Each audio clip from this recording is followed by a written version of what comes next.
Alhamdulillahirabbil alamin. Allahumma shalli wa sallim ala habibika Mustafa ka nabiyina Muhammadin wa ala alihi washabihi asma'in. Amma ba'du.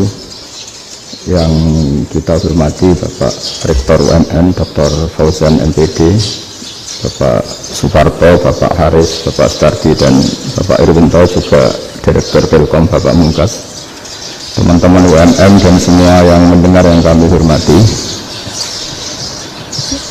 Ini ngaji itu harus objektif itu jujur. Jadi bisa saja korbannya ya saya, bisa rektornya, bisa semuanya, tapi korban dengan makna yang bagus. Karena di antara saran Al-Quran, Allah ngendikan kalau belajar atau mencari nasihat atau mencari kebaikan apa saja, itu diistilahkan walau ala anfusikum awil walidaini wal aqrabin, meskipun ketentuan itu merugikan kamu. Jadi ketentuan apapun yang merugikan kita harus tetap kaji meskipun itu tidak menguntungkan kita. Karena banyak problem, mulai dulu sebenarnya problem itu orang yang wakam da'in yadda'i annahu da'a ilallah, tapi hakikatnya yad'u ila nafsih. Jadi banyak dai yang mengklaim dirinya mengajak ke Allah dan Rasul, tapi sebetulnya hakikatnya mengajak ke kelompoknya sendiri. Saya ini termasuk kiai yang masih orisinil. Artinya orisinil gini, suatu saat atau kapan saja saya kok sudah tidak laku jadi kiai, asal Islam jalan tetap senang, karena nggak penting yang populer saya apa enggak, itu tidak penting, yang penting agama ini tetap jalan. Sama, negara ini harus jalan siapapun presidennya. Ya, ini penting saya utarakan karena perbedaan antara nafsu dan komitmen beragama itu tipis sekali. Sehingga dulu pernah ada cerita, ini bukti keadilan Rasulullah SAW. Pernah suatu saat Nabi itu ngaji, yang ngaji seperti ini. Terus ada pemuda dengan cueknya ngelewati masjid yang sedang dipakai Nabi ngaji. Singkat cerita semuanya ngomel ya, bergumam, celaka betul pemuda itu, ada Nabi ngaji kok tidak ikut ya. Tapi Nabi secara besar hati ngendikan, ini ada di beberapa kitab di Fadhailul Kasbi, keutamaan kerja. Kata Nabi, pemuda itu mau mencangkul di lahannya, jika dia mencari nafkah untuk keluarganya, untuk kebaikannya, maka itu bagian dari ajaranku. Jadi Nabi berbesar hati bahwa kerja seperti itu bagian dari ajarannya. Jadi tidak harus datang ke majelis ngaji. Dan bisa saja yang sedang hadir itu ya orang yang hindari istrinya minta belanja dari ngaji, terus general dituntut belanja kan gitu. Mungkin anak-anak UMM yang kesini daripada tengok-tengok yang Malang bosan jalan-jalan ke Rembang gitu. Nah, jadi nggak mesti benar juga niatnya gitu. Jadi ya sama itu. Jadi kalau di dunia kiai yang masih orisinil itu, nafsu itu benar-benar dilatih. Maka masyhur dalam cerita ada orang perang sama Ali radhiyallahu anhu. Ketika perang ini sangat semangat, tapi ketika orang itu meludahi dan Sayyidina Ali ini tersinggung karena diludahi, Sayyidina Ali langsung angkat tangan, sudah perangnya nggak usah diteruskan, karena saya marah sama kamu sekarang demi nafsu, karena kamu meludahi saya, padahal saya tadi motifnya demi Allah dan Rasul. Jadi sangat tipis bedanya kita emosi karena diri kita dan emosi karena Allah dan Rasul. Sehingga ketika diludahin ini terus beliau mikir, jangan-jangan perang saya karena saya diludahin. Nah, yang hilang dari peradaban modern adalah Allah itu tidak begitu hadir di hati kita. Saya sering cerita di mana-mana, teks hadis itu sebenarnya berbunyi gini, ini hadis sahih. Mangka na yu'minu billahi wal yaumil akhir fal yukrim jarohu. Ada yang fal yukrim jarohu doifahu, ada yang fal yakul khairan aul yasmut. Siapa yang iman dengan Allah dan Rasul maka harus memuliakan tetangganya, memuliakan tamunya. Dulu itu ada seorang ulama dipanggil anak muda, dibully terus sekarang. Wahai kiai, datang ke rumah saya. Datang kiai itu. Setelah sampai ke rumah orang itu, silakan kiai kembali ke rumahnya. Saya tidak butuh kiai. Kiai itu dengan riang kembali. Setelah di rumah dipanggil lagi. Pak Yai silahkan datang ke rumah saya. Datang lagi. Ya senyum-senyum kiainya santai. Wah nggak jadi butuh Pak Yai, silahkan kembali lagi. Sampai 3 kali. Oh itu kalau rektor digitukan marah itu. Dosen marah. Kiainya santai. Santai senyum-senyum rileks. Ketika ditanya, kenapa Pak Yai tidak tersinggung? Jawabannya unik. Anak muda, saya ini senang sekali nuruti perintah Allah, disuruh menghormati tetangga. Sehingga ketika Anda manggil ya saya datang. Ketika Anda nyuruh pulang ya saya pulang. Saya senang sekali nyenang kantongku. Dan itu perintah Allah, jadi tidak ada hubungannya dengan kamu. Wah pemudanya nangis minta dimaafin. Kalau kita kan enggak, kita ini dosen, kiai, mungkin kita doktor, mungkin kita profesor. Tapi kita ini sering didikte oleh orang bodoh. Kalau orang bodoh itu jengkel, lo kita ya jengkel. Lo kamu jengkel, dijengkelkan orang bodoh itu namanya terdikte. Itu bodoh apa pinter?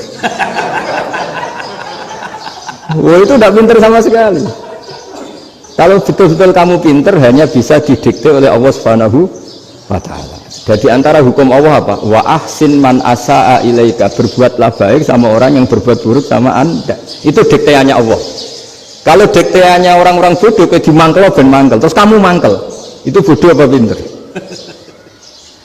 Nah, problem kita kekinian adalah wong pinter, wong bodoh itu podo-podo bisa didikte oleh sekelilingnya. Terus karuan wataknya perempuan seperti itu, wataknya anak-anak seperti itu, kita didikte. Anak-anak jengkelin kita mangkel, berarti kita didikte oleh orang bodoh.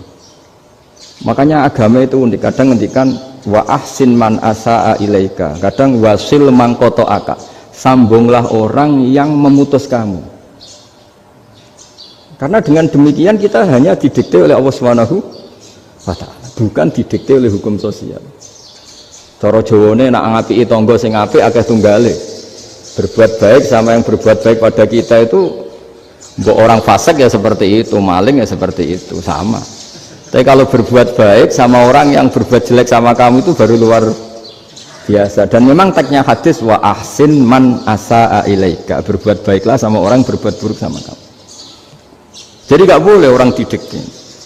Makanya ngaji di sini diantaranya saya akan cerita dalam sebuah hadis sahih, dalam hadis hasan yang diriwayatkan Imam Tirmidzi, ada kalimat dari Rasulullah SAW.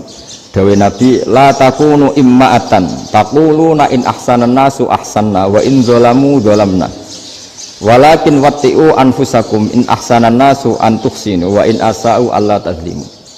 Kamu jangan jadi orang yang mudah diombang-ambingkan oleh orang sekeliling kamu, yaitu kamu mengatakan jika orang baik ke saya akan baik, jika orang buruk ke saya juga akan membalas buruk. Itu namanya Anda didikte. Tapi berkomitmenlah kamu akan berbuat baik meskipun orang lain berbuat buruk. Nah sekarang logika sosialnya begini, kalau di Indonesia itu ada 1000 kiai, ada 1000 profesor yang ingin membenahi Indonesia, rata-rata orang awam itu semau gue, terus mereka mendikte kita, perilakunya agak simpatik, perilakunya jengkelin, terus 1000 profesor ini ikut jengkel, itu kira-kira jadi solusi apa goblok bareng? Sama 1000 kiai ini ikut jengkel, ini jadi solusi apa goblok bareng? Goblok bareng. Nah problem sekarang kita ini biasa didikte orang bodoh. Nah makanya ciri khas orang muslim itu kata Nabi, mangkana yu'minu billahi wal yaumil akhir. Jadi baik tetangga karena perintahnya Allah dan Rasul. Pentingnya apa? Bedanya karena berbuat baik ini perintahnya Allah, mbok tonggo apik lah kita tetap apik karena perintahnya Allah dan Rasul. Begitu juga dengan hubungan dengan istri, dengan anak. Bojomu lagi cerewet lah ya tetap apik. Karena dengan cara itu kita hanya tunduk kepada Allah dan Rasul. Tapi kalau kamu, istri saya kalau baik ya saya baik, kalau enggak ya enggak. Berarti Anda didikte oleh perilakunya dia. Itu latihan, ya kalau dalam bahasa pondok, latihan jadi wali itu yang paling berat. Nabi itu kalau sama orang munafik itu sabarnya Masya Allah. Padahal Nabi berso kalau orang itu orang munafik. Karena dengan cara seperti itu, bahwa kebaikan Nabi pada seseorang itu atas perintahnya Allah dan Rasul, bukan atas nama servis. Kalau Nabi hanya baik kepada Abu Bakar, itu mungkin orang bilang, wisadune wong Abu Bakar baik sama Nabi. Tapi kalau Nabi baik sama orang munafik, Abdullah bin Ubay bin Salul, itu kalau nggak perintahnya Allah dan Rasul itu nggak bisa. Nah ini cobalah berlatih seperti itu, sehingga kita tidak mudah didikte. Ya saya ulang lagi, nggak mudah apa? Tidak. Maka di antara kebaikan Allah dan Rasul adalah bahkan orang zalim saja diberi jatah rahmat. Makanya tadi seperti mukadimah yang dibaca Pak Haris tadi, agama ini rahmatan lil alamin. Orang yang zalim saja dapat jatah apa? Rahmat, apalagi yang soleh. Nah kemudian yang perlu dicatat, kenapa kita menjadi enjoy dengan Islam? Islam itu adalah agama yang tidak didikte oleh materi. Jadi kalau Anda ingin makan enak, mungkin kalau pikiran kebanyakan orang, anak-anak muda yang milenial, yang gaul, ingin makan enak ya makan yang disukai. Misalnya sate atau bakso Malang atau apa. Kalau orang-orang yang jadi wali nggak gitu cara berpikir. Ini yang masih orisinil. Ditanya, ini dunia baru kesulitan makanan, baru resesi.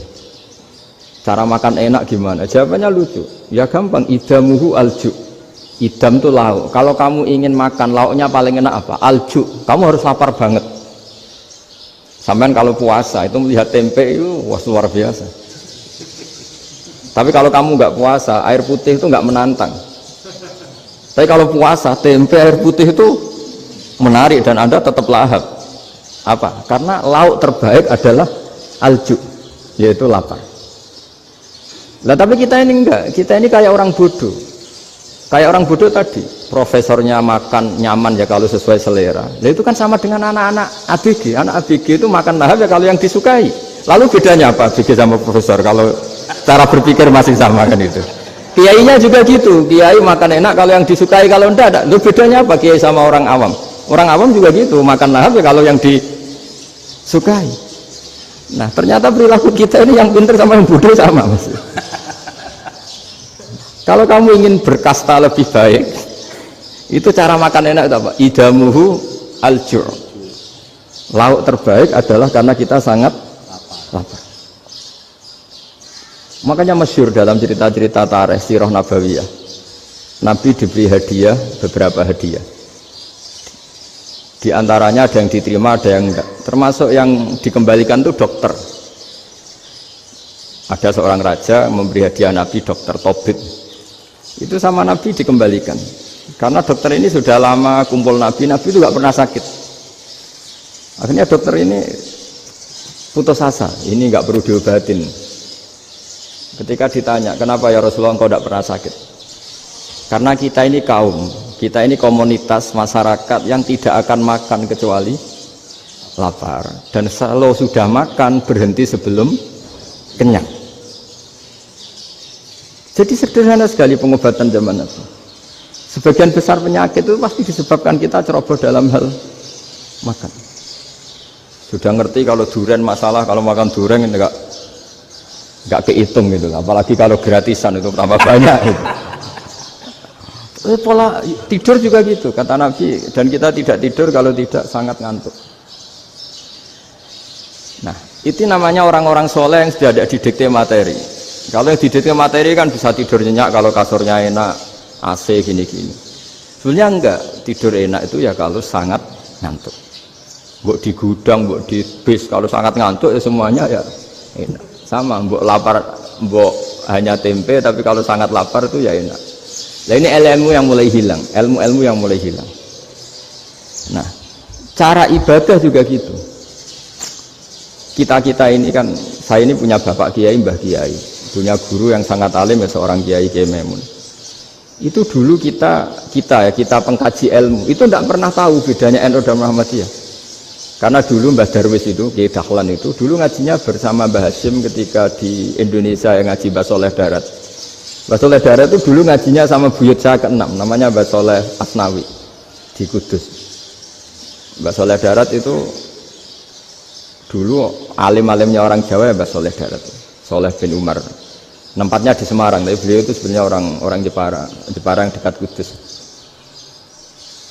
Setelah di Mekah, Mbah Hashim ini mondoknya, mulazimnya ke Syekh Mahfud Termas, tapi sesekali ke Syekh Khotib Minangkabau. Nah yang Mbah Ahmad Dahlan lebih sering ke Syekh Khotib Minangkabau, sesekali ke Mbah Mahfud. Singkat cerita, karena Syekh Khotib Minangkabau sudah modern ya, terlibat organisasi dunia. Pas itu beliau pengagum Muhammad Abduh, pengagum Rasid Ridho, sehingga bawaannya Mbah Dahlan itu lebih pergerakan karena beliau lebih ngidolakan Syekh Khotib. Nah Syekh Khotib sendiri sebenarnya orang Minangkabau. Jadi beliau namanya Muhammad saja sebenarnya. Jadi menantunya orang Arab. Oh itu dicibir mertuanya ini karena punya mantu orang Jawa, orang ndak Arab. Singkat cerita terus si mertuanya bilang gini, kamu jangan pernah bilang kalau orang Arab itu mansa kanal Arab, orang yang bertempat di Arab. Walakin mantakallama bi arabiyyin fasihin, tapi orang bisa ngomong Arab secara fasih. Singkat cerita kalau kamu tidak percaya, nanti suatu saat menantu saya kalau Jumatan, tidak usah kamu kasih tahu, langsung suruh jadi khotib. Nggak usah kamu kasih tahu, sarannya nggak usah kamu kasih tahu. Kalau sekarang kan enggak. Kalau dosen mau jadi khotib kan mengumpulkan materi dulu. Lucunya di antara materinya itu dari TV. Makanya jadi ribet kan khutbah sekarang. Kalau musim corona ya akan ngomong corona, musim apa yang ngomong apa. Jadi lagi-lagi didikte oleh media. Sebenarnya kalau ngomong kan sesuai kebutuhan umat, ini obatnya apa. Tapi enggak sesuai trending topik, itu kan kayak anak-anak gaul. Ini dokter kok gitu kan aneh. Singkat cerita si khotib ini enggak dikasih tahu, saya Muhammad tadi enggak dikasih tahu, langsung disuruh khutbah. Fatakallama bikalamin fasihin. Dia ngomong fasih sekali. Bahkan ngalah-ngalahi fasihnya orang Arab asli. Semenjak itu beliau dapat gelar Al-Khotib, orang yang cakap berpidato berkhutbah. Makanya terus dia Syekh Khotib Al-Minangkabau. Jadi orang Indonesia itu luar biasa. Dulu yang namanya orang Indonesia di Arab Saudi itu dihormati sekali, karena yang kesana itu pasti ulama.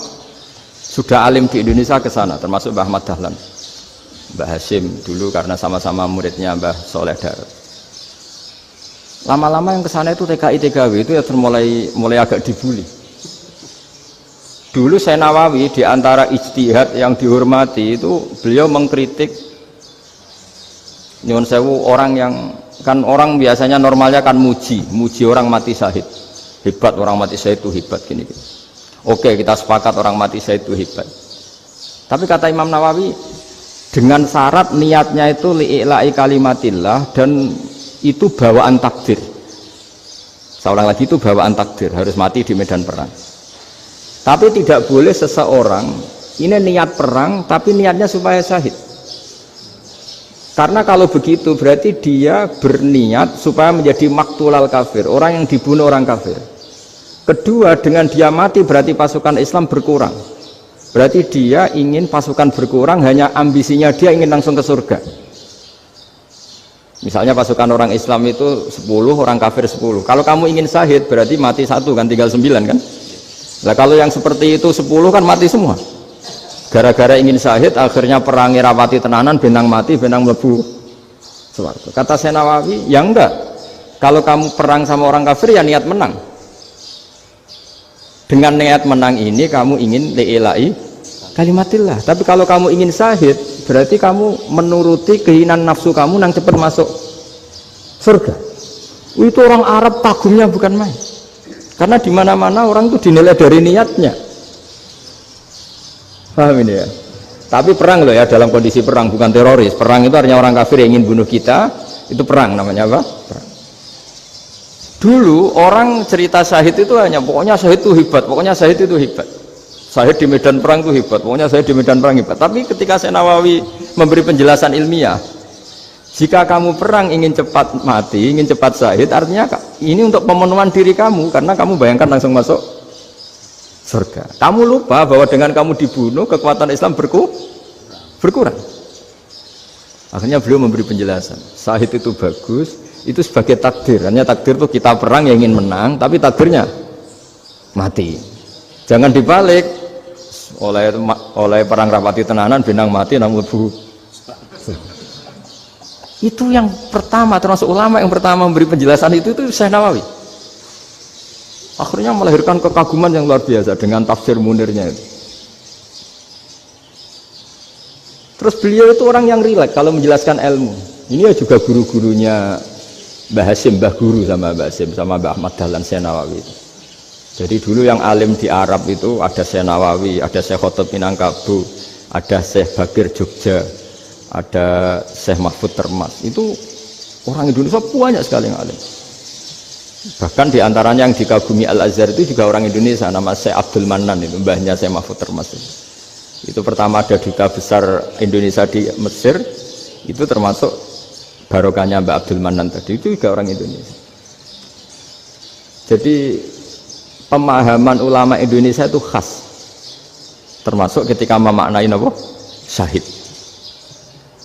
Ketika memaknai apa? Syahid. Itu unik. Ketika Senawawi diuji dulu, itu yang namanya ulama diuji dulu oleh 100 ulama. Jadi dulu ya ada kompetisi. Imam Bukhari diakui jadi ahli hadis itu diuji oleh mi'atu muhaddisin, 100 orang ahli hadis, sanad dibolak-balik, matanya dibolak-balik, tapi beliau tetap bisa mengembalikan proporsi sanad itu. Senawawi pernah diuji gini. Ayul afdol al ulama awe salatin. Keren mana ulama sama raja atau sama orang-orang kaya, sama penguasa? Ya keren ulama. Terus dibully sama orang. Tapi setahu saya banyak ulama yang ngantri di rumahnya raja, tapi saya tidak tahu melihat raja antri di rumahnya ulama. Kan kebanyakan kan mungkin ustadz atau kiai yang antri ngajukan proposal kan enggak. Nah, kalau raja kan enggak pati itu, malah enggak usah antri, kiainya sudah nyambut sebelum datang. Jawabannya lucu Senawawi itu, dan yang tanya itu langsung diem. Ya karena ulama itu tahu fungsinya uang, sehingga cara nyari sampai seperti itu. Sementara raja-raja itu tidak tahu fungsinya ilmu, makanya tidak pernah sowan ulama. Sehingga, jadi ya dianggap enteng saja. Ulama kan tahu fungsinya uang, tahu untuk pondok, tahu masjid. Sementara raja tidak tahu fungsinya ilmu. Jadi itu khas Jawa ya. Khas Jawa, khas Indonesia. Apa-apa yang menurut orang banyak dengan tanda kutip itu buruk atau baik, itu orang Jawa menafsirkan tuh gampang saja. Sehingga semenjak itu Jawa itu dipandang betul. Saya punya kitab namanya Qadayal Haji wal Umrah. Itu terbitan Hayatul Ulya Arab Saudi, milik Wahabi. Itu diantara fatwa yang dipakai untuk solusi muskilatul haji, problem-problem haji kekinian. Itu fatwanya syekh-syekh yang dari Indonesia, termasuk Syekh Khotib Minangkabau, Syekh Nawawi Banten, Syekh Bakir Nur Jogja. Misalnya begini, dalam fatwa-fatwa yang menyulitkan kita ya, sampai sekarang jadi perdebatan. Ketika Safa dan Marwah itu dengan batas tertentu, saya ulang lagi dengan batas tertentu, mau tidak mau atas nama kebutuhan, itu kan butuh perluasan. Karena kalau naik turun itu mudah disepakati ulama. Jadi misalnya gini ya, saya punya tanah seluas ini, pasti orang akan mengatakan sampai bawah ya tanah saya, sampai atas tanah saya. Itu mujma' alaih, disepakati. Jika Nabi ngendikan al-Ka'bah min tuhumil ardi ilas sama Ka'batun. Ka'bah sampai ujung bumi, sampai ke aras semuanya Ka'bah. Sehingga tidak ada perdebatan ulama ketika Masjid Haram di tingkat, kemudian yang di atas sholat, tetap dia menghadap Ka'bah. Tidak harus diluk melihat di bawah, enggak, karena Ka'bah sampai langit. Sama tanah Anda kamu tingkat sampai 10, enggak ada tetangga protes, karena bawah sampai atas tanah Anda. Tapi kalau diperluas, tanah Anda kamu luaskan setengah meter saja atau 3 cm saja, iso geger mbek tonggo. Karena di mana-mana batas itu ya tadi, kalau atas bawah miliknya, kalau samping enggak. Pertanyaannya, perluasan Mina itu ke samping, perluasannya Matof yang Mas'a itu juga ke samping. Geger kan ulama dunia. Bagaimana hukumnya Mina Jadid, Mina yang diperbarui atau Mina yang diperluas? Itu diantara rujukan baik yang membolehkan maupun yang menentang. Itu ya syekh-syekh Indonesia. Itu orisinal tuh. Saya punya kitab orisinal terbitan Hayatul Ulya, kira-kira ya kemenaknya Arab Saudi kalau di Indonesia itu. Itu yang dirujuk dawuh Syekh Nawawi, dawuh Syekh Khotib Minangkabau. Karena apa? Ada logika khas Jawa. Misalnya begini.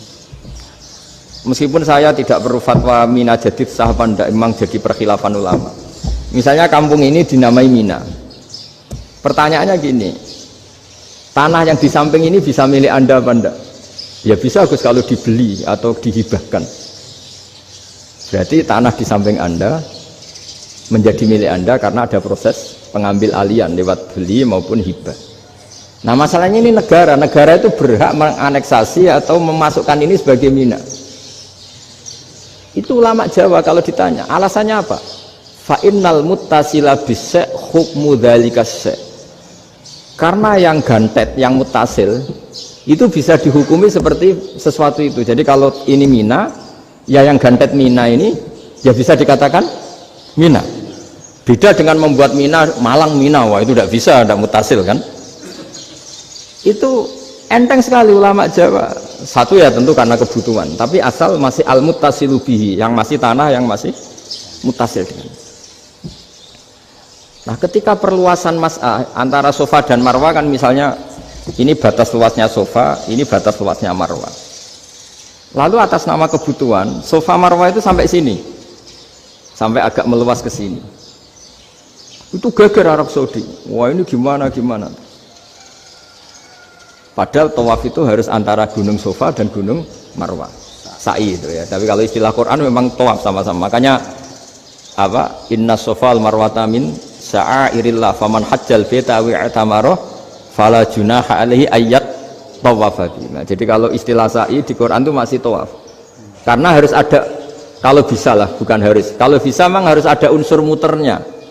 Kita kalau sa'i kan dari sini sofa sampai sini marwah, terus kan agak muter ke sini, nah, kan agak membentuk lingkar. Nah, makanya Quran tetap mengistilahkan apa? Tawaf. Jadi bukan sini ke sini terus sini ke sini kan enggak, tapi sini sampai sini terus muter kan, terus sini. Jadi antara setar dan selama ini prakteknya kan gitu ya. Sofa ngambil sini, terus ke sini, terus agak muter. Nah, karena ada unsur agak muter ini terus orang menyebut apa? Tawaf. Tapi itu bukan syarat sah, ini cerita ideal. Saya ulang lagi ya. Gunung Sofa itu puncaknya atau pucuknya kalau dalam bahasa Jawa itu ya hanya segini, ini sampai sini. Nah, kelompok Islam yang fikih keras nggak boleh diperluas karena Allah memilih tempat ini itu spesial, jadi nggak boleh ke yang lain. Tapi ketika kebutuhan mendesak, mau tidak mau harus diperluas. Itu jawabnya Kiai Jawa lucu. Gunung sing ketok itu sing dhuwure tok. Sikilane luwih hombo. Jadi karena kita kan gunung kan bentuknya gini. Nah, sofa yang kecil itu yang atasnya, tapi sikilannya sini kakinya lebih luas. Jadi boleh perluasan asal tidak melebihi kakinya. Nah, dihitung ya lebih luas. Jadi Kiai Jawa itu kayak wong delok gunung Penanggungan, kayak gunung Arjuna. Di mana-mana puncak gunung itu lebih kecil timbang kakinya.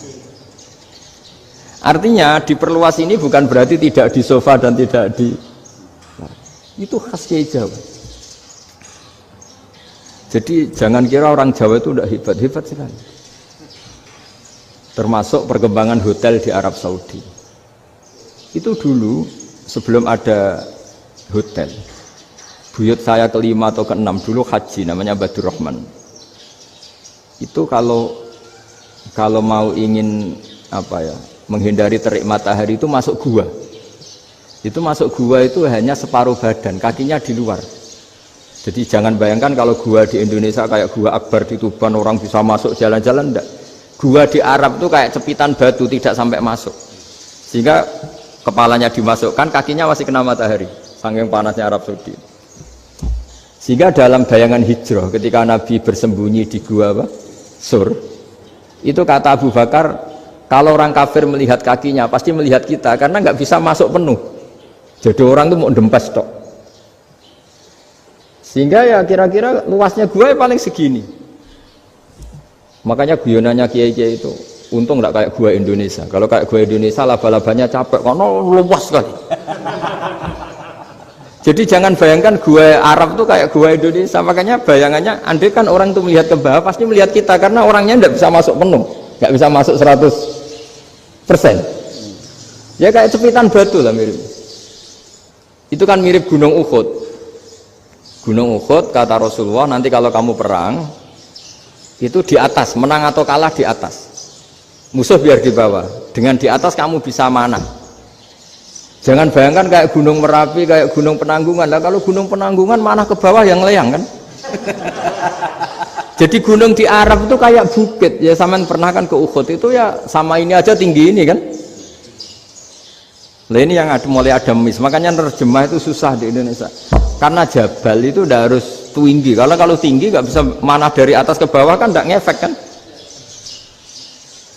Sama kalau ke Uhud gunungnya kan pendek sekali sehingga yang manah dari atas ke bawah ya kalau kena musuh ya celaka karena memang dekat.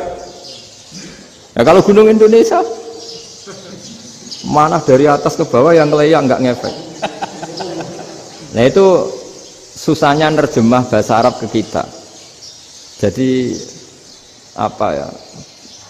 Transkrip itu nggak gampang karena ada pengertian yang beda. Kita kalau bilang gunung itu tinggi sekali. Lama-lama yang di Indonesia ini orang-orang yang bodoh. Sehingga orang Jawa kalau ke sana dibully, ya Jawa tak kulu kaya. Orang Jawa itu penggaweannya itu makan ular. Karena belut itu kalau di kamus itu persis ular. Dulu itu kan kamus tidak full color. Gara-gara gak full color, gambar belut sama ular itu sama. Belut itu belut sama ular kalau nggak full color gambarnya sama apa enggak? Sama. Terus orang Jawa itu kan masih banyak yang makan bajing itu apa? Ketupai. Bajing kalau digambar tidak full color sama dengan tikus. Gambar yang tidak warna. Hitam putih. Sehingga kita ini dibully pemakan tikus dan pemakan ular. Karena belut itu persis ular kalau digambar yang tidak full color. Sampai datang Syekhona Khalil, datang ulama ngarang kitab ya judulnya Al-Belut karena nggak terima bangsanya dinyek makan apa? Ular. Terus dikarang wal belut hayawanun bakhriyun, terus ya isu fi kadza wa kadza, itu beda dengan al-hayyah, itu diterangkan mulai bisa nerima. Terus sistem hotel juga gitu. Sampai tanyakan dalam sejarah dulu orang Sedayu ada namanya Syekh Mukhtar. Syekh Mukhtar bukan bikin rumah besar yang siapapun orang Indonesia haji itu nempat di sana. Nah ini yang menginspirasi akhirnya ada hotel. Dulu Syekh Mukhtar hanya menyediakan untuk hujat-hujat Indonesia. Lama-lama jadi hotel. Nggak mau saya mau cerita. Kata Mbah Mun sering cerita. Kenapa wa ma arsalnaka illa rahmatan lil alamin, kata Mbah Mun, Allah itu pasti bikin ulama yang tidak produk Arab itu pasti ada. Kalau orang Arab jadi ulama wajar, bahasanya Arab, domisilinya di Arab. Tapi Allah akan selalu bikin ulama yang tidak bangsa Arab. Imam Ghazali itu Tus itu Persia. Imam Bukhari itu kira-kira kalau sekarang ikut Uzbek. Ya. Imam Bukhari itu kalau negara sekarang ikut mana? Uzbek. Kenapa demikian kata Mbah Mun? Karena Allah sudah ngendikan wama arsalnaka illa kafatal linnas. Manusia semua ini kena khitabnya Islam. Kalau tidak ada ulama yang dari berbagai negara, kesannya Islam itu hanya milik orang Arab Saudi. Makanya Allah selalu bikin ulama-ulama yang bahkan tidak Arab. Termasuk Imamul Muhaddisin, yaitu Imam Bukhari itu orang Uzbek, orang Rusia lah kalau sekarang, ikut Uni Soviet dulu. Imam Ghazali itu orang Persia. Syekh Nawawi itu orang Banten. Karena Allah ingin memaklumatkan bahwa Islam ini untuk semua, sehingga orang yang tidak Arab pun bisa belajar Islam, yang alimnya itu nggak kalah sama orang apa? Arab. Makanya ini PR ya. Kalau Gus Dah Ploso nanti ngendikan suatu saat orang belajar Islam itu bahkan orang Arab pun bisa belajar ke Indonesia. Kalau orang Indonesia bisa alim betul kayak dulu. Sekarang banyak liga antar ulama. Itu orang Indonesia pasti masuk. Ulama-ulama top dunia. Itu pasti orang Indonesia banyak yang masuk. Karena tadi, ketika orang Indonesia baca kitab, itu orang Arab itu kagum. Kok bisa tidak bahasanya baca secara benar? Bukan sekedar bisa baca secara benar. Karena memang dilatih sedemikian rupa di pondok-pondok. Makanya kita semua lah yang alim di Indonesia itu kemana-mana ya pasti alim. Dulu putra Mbah Mun namanya Gus Zofur itu tahun pertama ya sudah the best di tahun pertama. Kalau tahun pertama the best-nya ilmunya bawaan dari sarang, dari keluarganya. Gus Najim mondok di Said Muhammad tahun pertama sudah dipuji sebagai yang teralim karena ya sanggup. Kalau dipujinya tahun ketiga, tahun keempat kan mungkin dapat dari sana. Ini tahun pertama. Saya ulang lagi tahun pertama. Karena pengajaran di Indonesia itu luar biasa di pondok-pondok. Makanya kalau dalam anekdot pondok itu cerita-cerita lucu itu. Ada orang Jakarta ngaji, setelah di kelas itu pelengahan terus. Melihat jendela, lihat pintu terus. Lama-lama gurunya marah. Kamu diajarin kok ndak punya sopan, melihat pintu terus gak memperhatikan guru. Anak Betawinya jawabnya lucu. Habis Pak Guru bohong ya. Kenapa ya? Kamu Pak Guru bilang Ja'a Zaidun, Zaid datang. Tak lihat gak ada yang datang. Setelah itu contoh nasab kan ro'a itu Zaidan. Saya melihat Zaid, saya nggak melihat Zaid. Contoh ketiga yang jer kan maror tuh Zaidin, saya berjalan ketemu Zaid. Pak Guru diam di situ nggak jalan-jalan. Jadi saking detailnya Indonesia dia jari. Kalau rofa Ja'a Zaidun, kalau nasab ro'a itu Zaidan, kalau jer maror tuh Zaidin. Nah si murid Betawi ini karena pertama sekolah, ngiranya gurunya itu cerita Zaid datang, makanya dia lihat pintu terus. Mana katanya datang kok tidak datang-datang ya. Nah, dengan latihan seperti itu, kemungkinan orang Indonesia salah itu kecil karena memang dilatih betul. Saya ulang lagi karena memang dilatih betul. Sehingga ketika orang Indonesia ini yang cerita seorang wartawan, ini kisah nyata. Kali ini tidak anekdot, kisah nyata. Ada wartawan internasional meliput Ramlah. Ramlah itu di Gaza, di Palestina. Wartawan Indonesia ini hanya bisa bahasa Inggris. Dijak ngomong bahasa Arab. Terus dia bilang saya tidak bisa. Saya tidak bisa, saya bisanya ngomong Inggris. Tapi apa yang terjadi setelah sholat, si Indonesia ini jadi imam pakai sholat jariyah lagi. Baca bismillah benar, bismillahi jer karena mudhof ilaih. Terus ketika iktidal ya benar, Rabbana lakal hamdu mil'us samawati wa mil'ardi benar. Ketika tahiyat ya benar, at-tahiyatul mubarakatuh sholawat. Sama orang Arab ini diambungi. Orang Arab kalau senang orang itu dicium. Kamu tawaduk, sebenarnya kamu itu ahli bahasa Arab. Karena orang Indonesia sekali sholat itu nggak ada yang salah. Meskipun benarnya karena hafalan, tapi bagi yang ahli nahwu itu hebat. Misalnya kita kalau ngapalkan kan bismillahi, bismi jar karena ba, Allahi jar karena mudhof ilaih, ar-rahmani jar karena sifat, ar-rahimi karena sifat, alhamdu rofa karena mubtada, lillahi jar karena ada huruf jarli, robbi jar karena sifat. Sebetulnya tidak karena pinter, tapi karena hafalan. Tapi orang Indonesia hebatnya itu benar terus. Rabbana lakal hamdu, ya kan, alhamdu rofa, terus mil'us samawati ya rofa karena sifat. Sehingga terus orang Indonesia kalau sholat di Timur Tengah itu dipuji karena makhrajnya ya benar, rofa nasabnya juga benar. Nah itu di negara lain tidak ada enggak Indonesia. Orang Cina itu sering bikin marah orang-orang Arab karena kalau dongo itu enggak fasih kayak orang Indonesia. Orang Indonesia kalau dongo ya Allahumma Allahumma tohir tohir qalbi qalbi. Orang Cina ini yang jadi guyon di Arab. Allahumma Allahumma tahir tahir kalbi kalbi gitu. Itu kan bedanya jauh. Itu orang Arab pertama membiarin, lama-lama kalbun kalbun entak gitu, maksudnya asu-asumu gitu. Karena dia bilangnya qaf itu kaf. Jadi kalau Allahumma do Allah tahir, kalau aturi nyucekno panjenengan kalbi ing asu ingsun kan. Tapi kalau qalbi itu ati ingsun, tapi kalau kalbi anjing ingsun. Bedanya qaf sama kaf. Ada arah-arahnya kalbun-kalbun entak. Asu-asumu maksudnya kan. Tapi padahal orang Cina itu paling dilihat tagnya ya pakai qaf. Orang Indonesia enggak, mulai kecil dilatih sak fase-fase. Sampai ya sulit betul latihan Fatihah itu. Kalau di Kudus malah sampai 3 bulan Fatihah itu. Sampai at-tahiyyatu, kurang lagi, kurang bersih. At-tahiyyat sampai gitu. Sampai ada cerita itu orang dipanggil maftuhin itu enggak melengak, harus maftuhin. Baru melengak. Tapi barokahnya itu orang Indonesia kalau dongo memang benar-benar Allahumma tohir qalbi.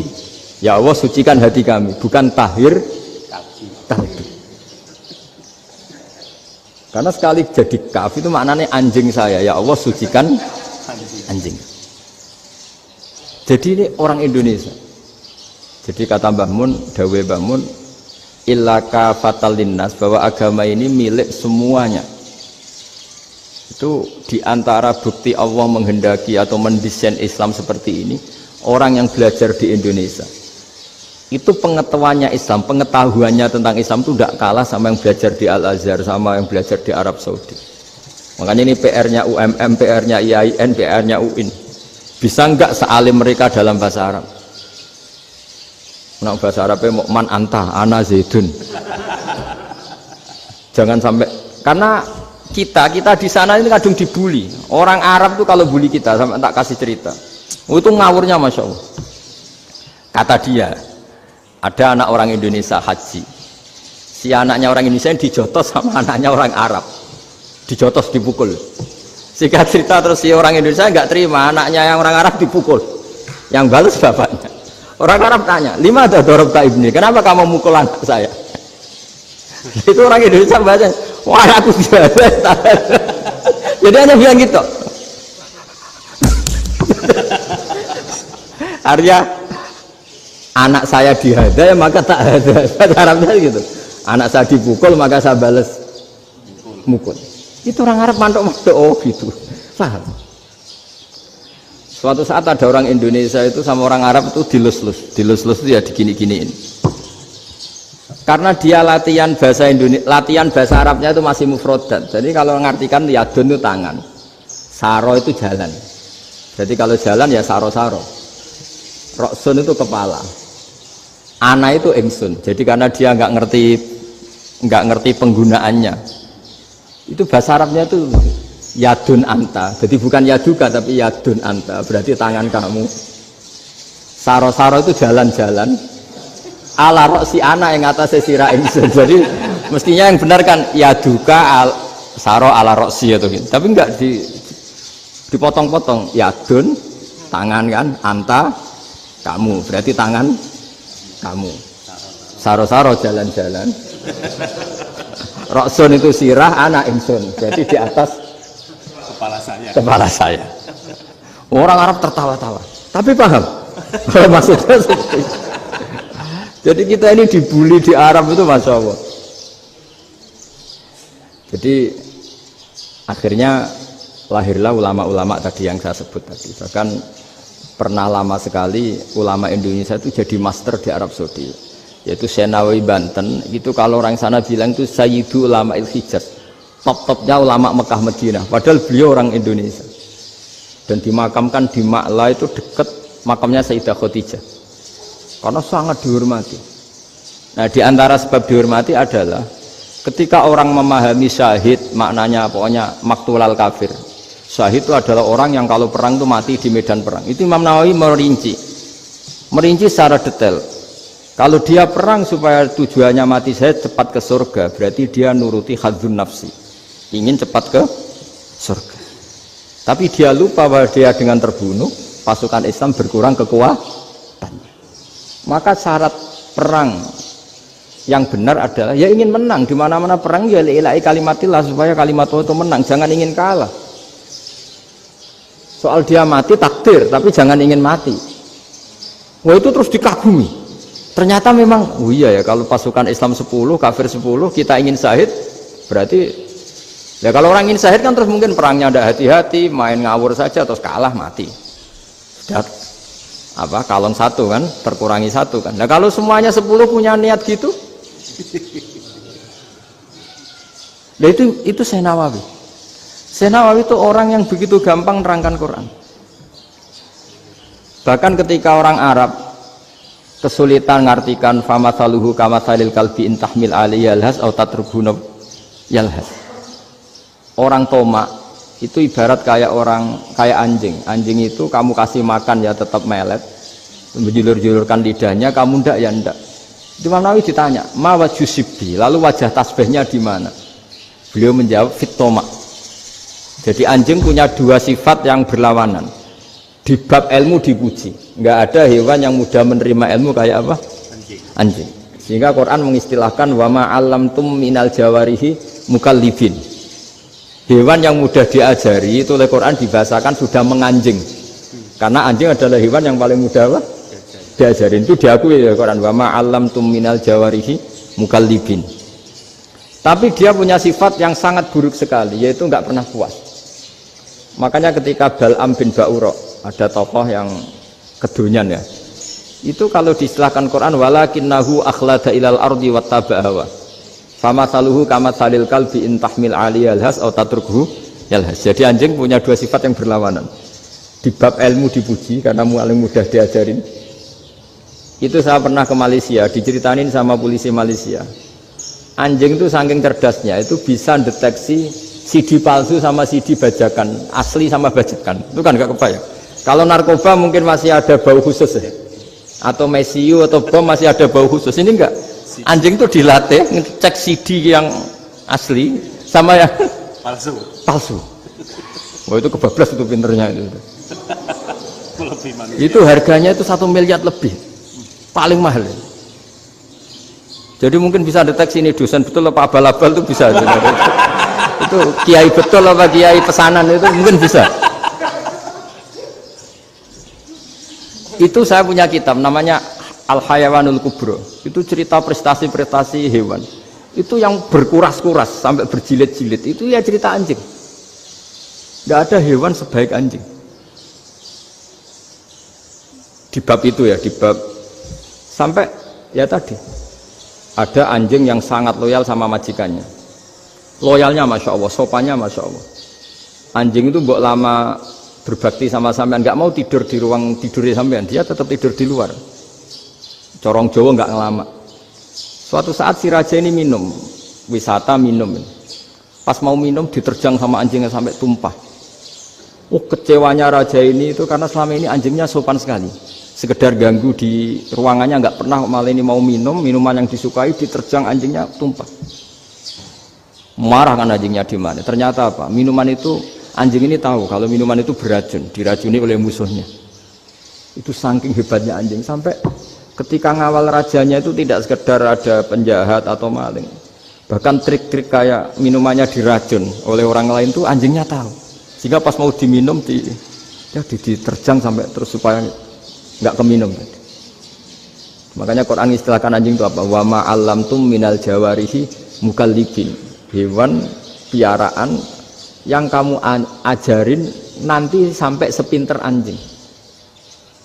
Makanya Ashabul Kahfi itu ketika ngajak anjing tadi, beliau tidur, anjing itu tidurnya bil wasit, wakal buhum basitun dzira'aihi bil wasit.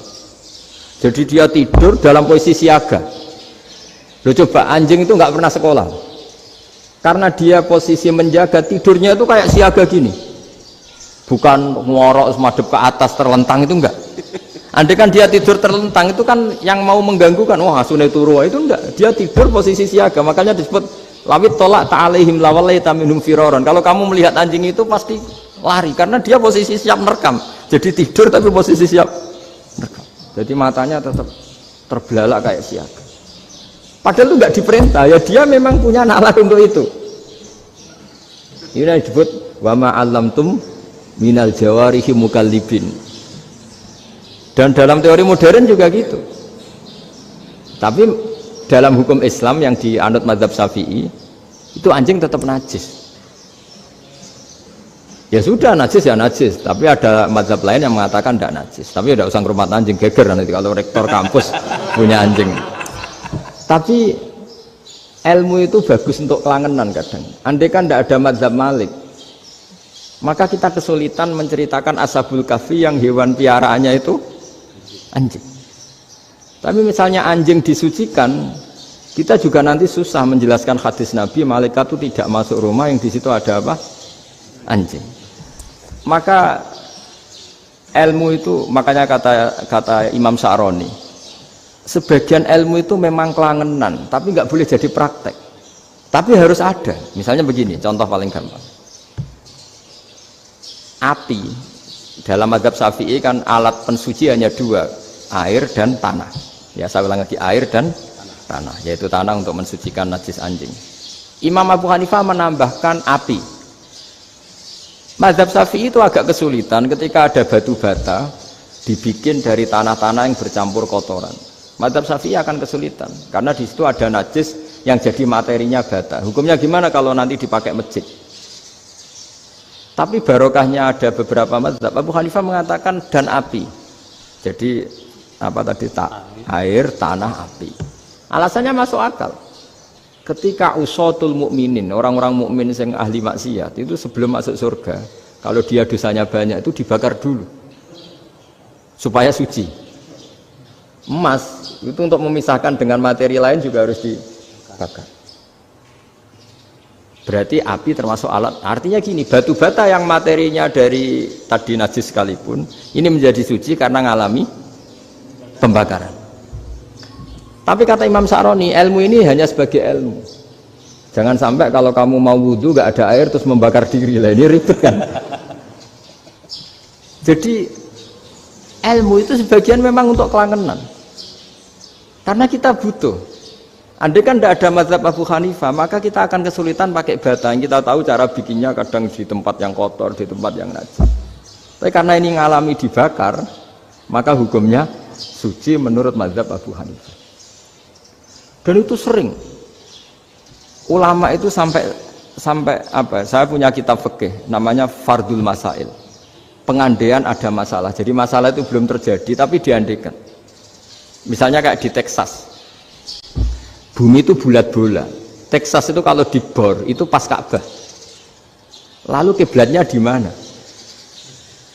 Bumi ini kan hanya rubuk-rubuk seperempat. Yang ada arah itu seperempat. Tapi kalau Ka'bah itu sama Texas, atau Texas dengan Ka'bah itu lalu kiblatnya mana? Mau sudah bebas arah. Maka ilmu mengatakan mara'ahul muslimuna hasanan fawa indahu hasanun. Kamu jangan nuruti ilmu hakikat tapi nuruti mindset. Kalau mainstreamnya orang banyak seperti itu, mindsetnya orang sana misalnya Ka'bah sana ya ikut sana. Tapi ini tidak mewakili hakikat karena kalau yang 380 derajat itu kan terus ribet. Makanya ini kesulitan di bab-bab fikih. Ya saya ulang lagi, kesulitan di bab-bab fikih. Makanya fikih itu selalu bicara, misalnya gini, ada orang sholat. Saya ulang lagi. Setelah salam pertama dia kentut, itu sholatnya batal apa enggak? Itu lama berdebat. Yang dikatakan rukun sholat itu salam pertama, sehingga orang kalau sudah salam pertama, maka sudah keluar dari sholat. Maka kalau kentut gak apa-apa, wong yang keluar dari sholat itu salam pertama. Tapi lalu pertanyaannya, kenapa Nabi salam 2 kali? Lalu yang kedua gunanya apa? Ribet kan, partai ini kalah pasti kalau ditanya gitu. Tapi kalau ditanya dibalik, sholat itu satu ibadah yang dimulai dengan takbir, yang diakhiri dengan salam. Berarti salam pertama itu pengakhir apa nunggu salam kedua? Pertama, di semua ulama bilang salam pertama. Kalau salam pertama sudah pengakhir berarti pembatalan setelah itu nggak punya efek, nggak punya akibat. Itu kan ribet. Debat fikih itu memang ribet. Fikih itu memang senam otak karena pertanyaannya mirip-mirip seperti itu. Nah, sampean milih mana? Milih salam pertama apa salam kedua? Pasti ulama milih salam pertama. Jadi anehnya fikih itu di situ. Misalnya orang mati, takbir itu berapa kali? 4 kali. Andai kan takbir 5 kali itu batal apa enggak? Satu ulama mengatakan 5 kali itu batal. Karena rukunnya sholat jenazah itu takbir 4 kali. Berhubung ini rukun, kalau nambahi ke 5, berarti menambahkan rukun. Kayak kamu sholat, rukuk 2 kali kan batal. Sujud 3 kali, batal. Karena menambahkan apa? Rukun. Berarti kalau takbir 5 kali, batal. Tapi pertanyaannya, takbir itu adalah wiridan biasa, sehingga kalau ditambahkan nggak punya akibat, batal. Jadi perdebatan ulama itu kadang ya lucu. Kayak kemarin Pak Haris pas pertama bertamu ke sini mau ngundang saya, tak ceritain. Dulu sholat jenazah itu pasti mayat di depan. Karena lazimnya sholat jenazah itu mayat di depan. Tapi mulai dulu ulama sudah berpendapat, andai kan jenazahnya di belakang pun tetap sah. Fa'innal janazah laisat bi imamin, karena jenazah itu tidak imam. Kenapa harus di depan? Oh, tidak imam kok harus di depan. Itu mulai dulu. Sehingga ketika Arab Saudi pernah mengalami tragedi, ada orang yang dibungkus kayak mayit, ternyata senjata. Setelah di dekat Ka'bah dipakai dulu, tragedi tahun berapa itu? Pokoknya pernah ada tragedi itu. Semenjak itu Arab Saudi kalau ada orang mati tetap di kamar mayit, terus ada sholat jenazah. Padahal mayitnya di belakang yang jamaah. Jadi meskipun kita tidak akan bikin ajaran baru jenazah di belakang, ya tidak keren, kasihan kan. Tetap biasanya di depan, ya di depan. Tapi meskipun jenazah ini di depan, kita tetap berpendapat, andai kan di belakang tetap sah, tapi nggak usah dipraktekkan. Nah, pentingnya ilmu ini begini, saya misalnya di Rembang, boleh nggak nyolati ghaib jenazah yang di Surabaya? Boleh kan? Padahal yang kita solati di belakang. Jadi ilmu itu penting, cocok nggak cocok, nama ilmu itu penting. Terus ada gini lagi pertanyaan di fikih. Memang saya sengaja akan ngaji fikih. Kalau ngaji intelektualitas orang Muhammadiyah juara lah. Tapi ini ngaji fikih. Ada orang sarongnya itu pas sampai lutut. Kalau berdiri lututnya tertutup. Tapi nanti kalau ruko agak jengking lututnya terbuka. Itu batalnya nunggu ruko apa mulai takbir sudah batal? Padahal pasti nanti batal kalau ruko ini.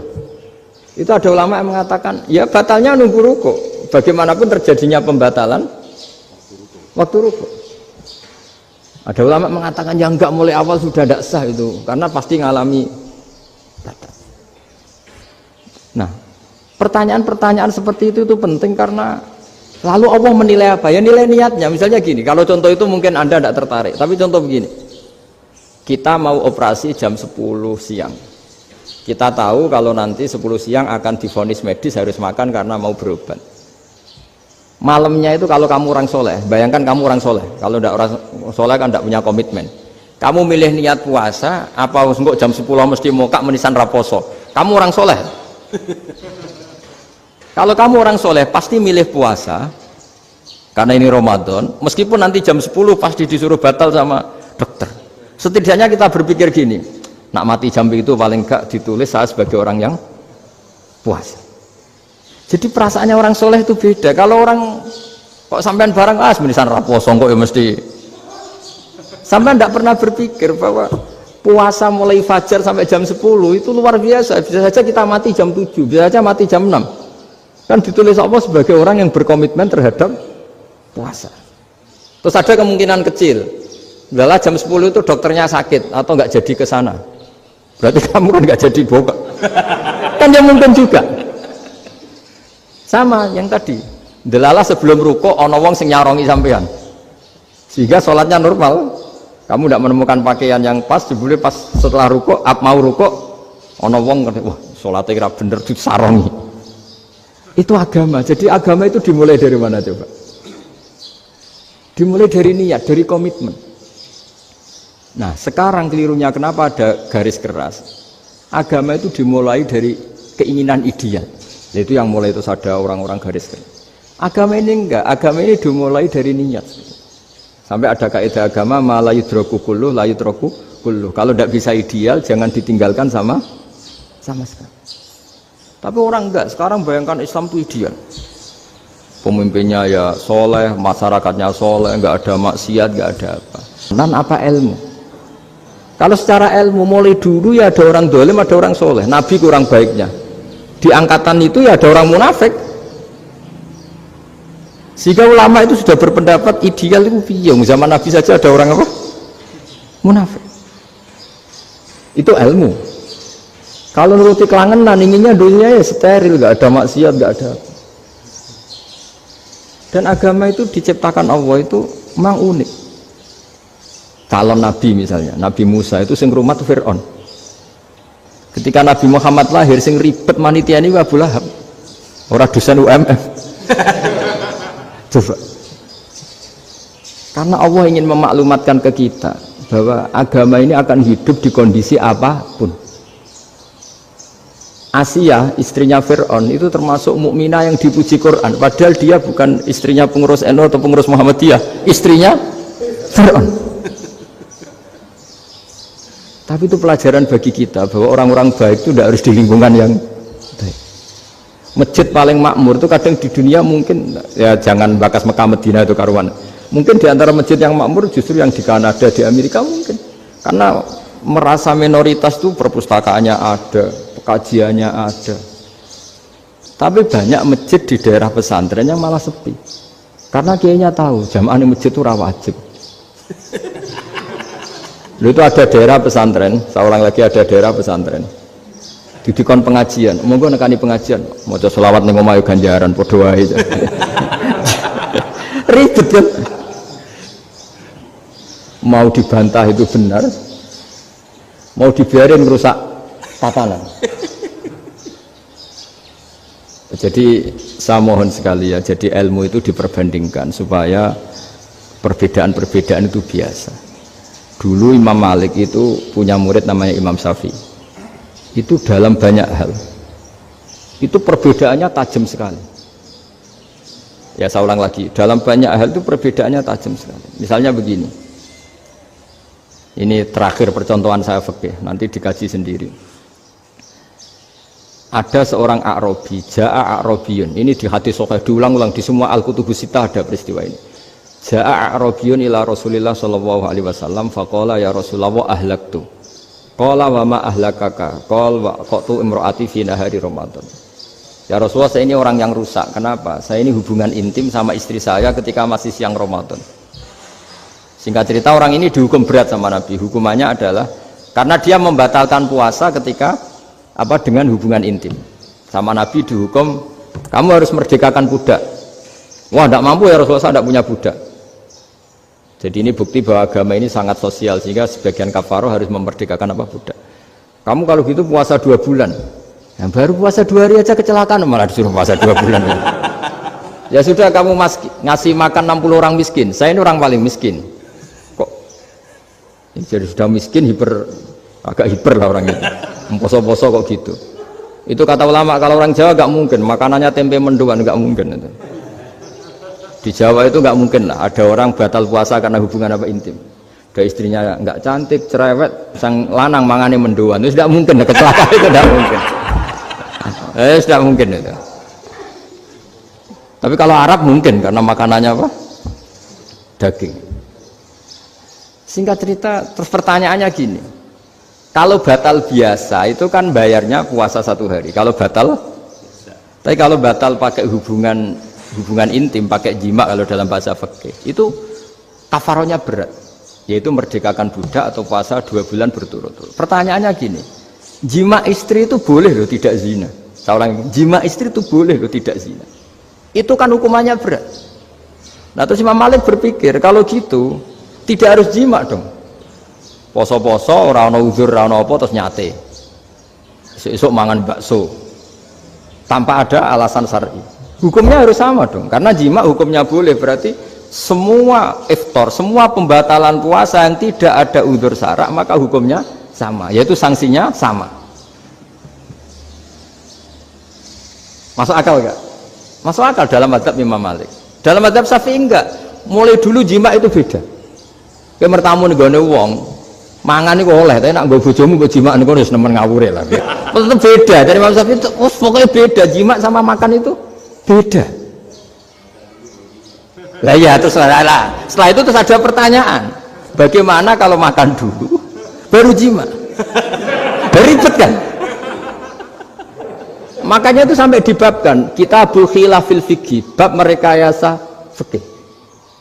Makanya itu perdebatannya orang Hanafi sama Imam Syafi'i juga sama. Ada orang jam segini lapar sekali, kalau langsung makan kan kena sanksi.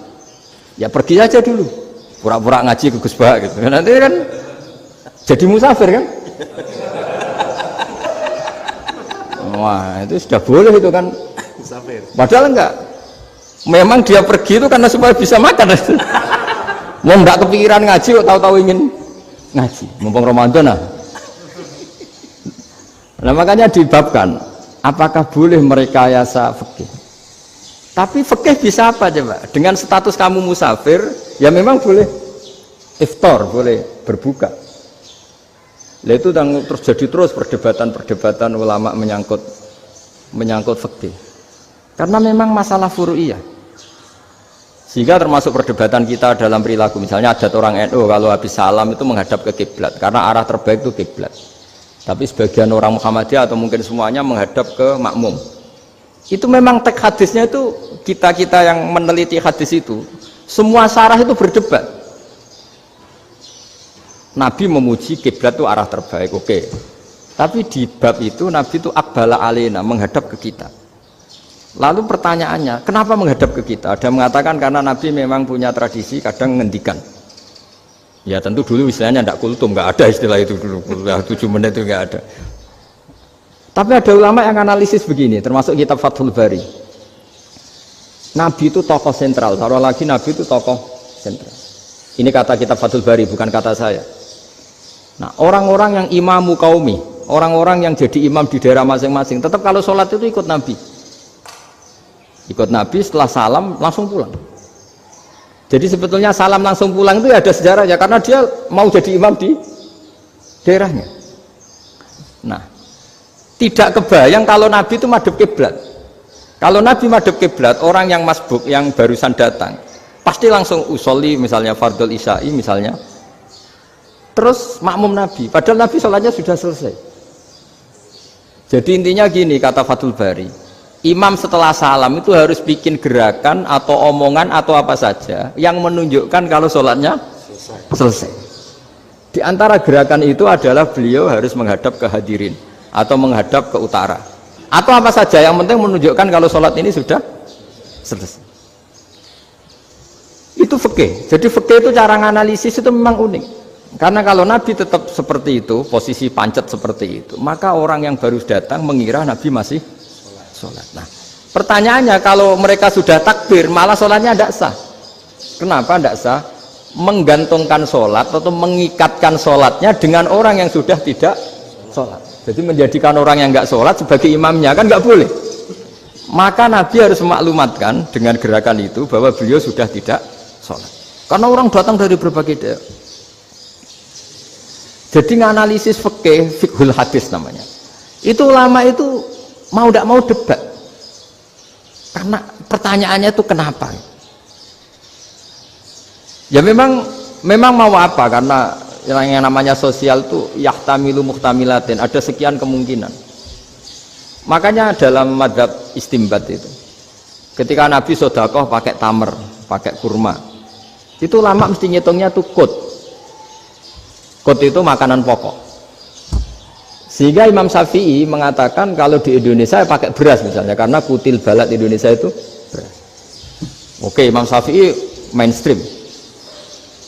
Tapi ketika era Yusuf Qaradawi di Al-Azhar di Mesir sana, ulama-ulama mulai usil. Sama sih ingat Mbah Mun sering gejlokan, lah iya petani gabah, petani padi wis melarat wajib zakat. Petani cengkeh, kakao, suga-suga wajib zakat hanya karena yang ditanam tidak makanan pokok. Jadi mulai ada ulama mulai gerah lah, kalau bahasa politiknya mulai gerah. Yang petani miskin gara-gara yang ditanam padi wajib zakat. Yang orang-orang di sana misalnya di Sulawesi karena tanamannya kakao atau cengkeh tidak wajib zakat karena bentuknya tidak makanan pokok. Geger kan di Al-Azhar geger. Akhirnya hampir semua ulama berpendapat ya sudah, sekarang ketika Nabi menzakati makanan pokok itu jangan dihitung sebagai makanan pokok. Wa mimma akhrajna lakum minal ard, apa saja, ma itu apa saja. Makanya kata Yusuf Qaradawi, ma itu apa saja, makanya semua tanaman yang menghasilkan uang itu wajib zakat. Nah, masalahnya kitab-kitab Syafi'iyah itu sudah mamlu'ah, sudah penuh dengan penjelasan misalnya fala zakata fil khadrawat, maka enggak perlu zakat untuk kayak kangkung, semangka dan sebagainya. Lalu kiai-kiai angkatan modern kayak Mbah Mun itu sering dapat masukan. Saya pernah dengar sendiri, Yai, saya ini punya sawah 1 hektar, tak tanamin padi, itu nggak pernah kaya saya. Sekarang tak tanamin kangkung malah saya kaya, karena tiap 3 hari panen tak kirim ke Jakarta. Itu orang Indramayu yang tanya. Jadi gak tanam padi nggak pernah kaya, tanam kangkung kaya. Nah, karena dia orang soleh, kalau zakat boten, mau diwajibkan zakat tidak makanan pokok, mau tidak wajib dia kaya. Semenjak itu perubahan di Indonesia ikut, akhirnya ada zakat, pokoknya asal tanaman yang 1 nisab ya wajib zakat. Masih ada debat lagi. Ketika nanam ingin dipanen, itu dia petani apa pedagang? Karena nanti perdebatannya ikutnya zakat zuro, zakat tanaman apa zakat pedagang. Kalau sampean nggak pernah debat berarti sebenarnya Anda tidak dosen Islam ini. Mau berusaha nggak pernah diskusi fikih apa Islam. Karena saya berkali-kali punya tamu itu begini, Gus saya ini pedagang melon, tapi dia penanam melon, jadi pedagang yang agak ingin badi banyak. Itu caranya gini Pak Rektor, saya misalnya pedagang melon, daripada saya kulak di pasar atau dari petani sudah mahal, nyewa tanah sekian hektar terus ditanami melon. Setelah berhasil, ini dia zakatnya tanaman apa zakat pedagang? Karena dia nanam itu mentalnya sudah pedagang. Padahal nanti zakatnya beda kan? Yang satu 2,5%, yang satu rubul usur sama nisul usur sama usur, 1/10 sama 1/20. Kalau zakatnya zuruk kan 1/10 atau 1/20. Yang satu rubul usur, kira-kira 2,5. Saya ulang lagi ya. Jadi di era modern itu kita jadi bingung, pedagang tapi gayanya petani tapi hakikatnya. Jadi gampangannya gini ya, kalau saya pedagang beras, kok saya kaya raya, itu mendingan nyewa sekian hektar untuk ditanamin beras, padi ya, daripada tengkulak, daripada beli. Akhirnya perdebatannya, ini zakatnya pakai apa? Misalnya tebu, misalnya petani tebu. Oh jelas kalau jual nanam tebu itu ingin dijual. Masa apa digo es tebu berhektar-hektar? Kira-kira kalau menurut jenengan ini zakatnya zakat apa? Tijarah apa zakat tanaman? Mentalnya tijarah, mentalnya pedagang. Nah ini saya hanya mau cerita. Khilaf, kadang-kadang orang angen-angen. Khilaf itu nggak mungkin enggak. Ya sama seperti NU dan Muhammadiyah selalu khilaf awal Ramadan. Itu memang nggak bisa nggak khilaf. Misalnya begini, saya beri contoh ya. Karena kadang yang khilaf juga nggak pernah belajar. Lucu kan? Tak beri contoh ya. 2001 itu abad keberapa coba? Tahun 2001. Abad 21 abad 20? Abad 21. Jadi meskipun terpaut 1 tahun, padahal abad itu 100 tahun. Nah, pikirannya orang-orang Muhammadiyah seperti itu. Hilal kalau sudah melewati garis ufuk, meskipun setengah derajat atau 1 derajat itu sudah ikut bulan berikutnya, sehingga ya sudah meskipun sekian derajat sudah dianggap Ramadan. Nah pikirannya orang NU enggak, harus ru'yah bil fi'li. Itu sebetulnya lagi-lagi sebenarnya enggak masalah NU dan Muhammadiyah, itu di kitab-kitab ya seperti itu. Kita ini enggak biasa goblok ya, artinya kita yang keluarga kiai tahunya kunut mazhab Hanafi, enggak kunut mazhab Syafi'i, tapi tahu-tahu ini mazhab NU, ini mazhab itu aneh itu menurut kita ini anggap apa? Mana ada Muhammadiyah jadi mustahid, mana ada NU jadi mustahid. Jadi sebetulnya orang tahu semua lah kalau Abu Hanifah itu tidak kunut, Imam Syafi'i itu kunut. Imam Syafi'i pernah main di masjidnya Abu Hanifah ya tidak kunut, ditanya kenapa tidak kunut? Jenengan itu presiden kunut, tidak sanggup mati Abu Hanifah, dulu biasa aja. Sekarang geger, ya karena tidak punya kegiatan. Sebenarnya itu tidak masalah, mulai dulu biasa. Saya teruskan ya. Nah, menurut mayoritas ulama nunggu ru'yah bil fi'li. Ru'yah bil fi'li itu gini, mata telanjang bisa melihat, karena agama ini menggantungkan perintah itu sama melihat. Kalau kamu tidak melihat itu bagaimana kena hukum? Ibarat gini, Pak Rektor datang ke rumah saya tapi saya nggak tahu, kena nggak saya hukum harus menghormati? Dia datang nggak sembunyi-sembunyi, saya kena hukum harus menghormati ya kalau melihat, kalau enggak ya enggak. Tapi Pak Rektor tetap bilang, tapi saya hakikatnya datang, jadi saya datang itu. Itu kan ribet. Akhirnya ya sudah, itu nggak ada khilaf sampai mati, ada khilaf karena yang satu menggantungkan hukum itu digantungkan sama tahu. Kalau enggak tahu ya, misalnya baju saya ini hakikatnya ada najis, pas sholat saya enggak tahu, sholat saya sah apa enggak? Sah. Karena hakikatnya, ya memang saya tidak tahu. Tapi hakikatnya ada najis apa enggak? Ada. Ya sudah, itu sama-sama masuk akal. Ada lagi khilaf yang mau senam otak.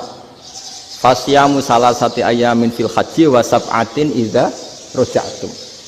Singkat cerita ada satu pelanggaran haji yang kata Allah kafarohnya itu puasa 3 hari sama 7 ketika kamu pulang, idza raja'tum, ketika kamu pulang. Dalam mazhab Syafi'i yang namanya pulang itu yang haji sudah sampai rumah, di mana-mana pulang itu ya sampai rumah. Dalam mazhab Abu Hanifah enggak, ketika orang sudah balik kanan dari Arab Saudi, dari Mekah, ya namanya sudah pulang.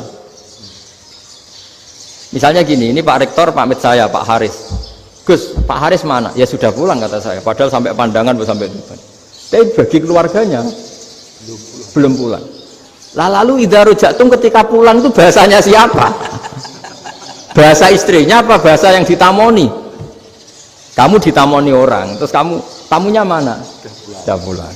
Tapi tanyakan istrinya, belum pulang. Khilaf-khilaf gini kok jadi geger itu kan goblok banget maksud saya itu. Jadi biasa, itu biasa. Jadi ya karena memang ini bukan masalah akidah, ini masalah furu'iyah, masalah fikih itu masalah furu'iyah. Mau tidak mau harus beda. Misalnya di sholat juga gitu. Wa ayu qu'udin qu'adal musolli sokat sholatu. Duduk dengan gaya apapun itu sholatnya sah. Jika sampean kalau haji atau umroh, orang Arab itu jenenge duduk ngenak-nak awak di kursi. Duduk sopan ya hanya orang Indonesia loh. Kalau sholat itu masih duduk ala orang tahiyat. Kalau sampean di Mekah, duduknya pakai apa coba? Kursi ya? Oh enak sholat duduk. Karena memang takbirnya di fikih dengan duduk gaya apa saja sah. Makanya sengenak awak duduk di kursi. Ribet kan? Mau tidak disahkan itu namanya duduk. Mau disahkan masa iya soal Allah kok duduk santai-santai gitu.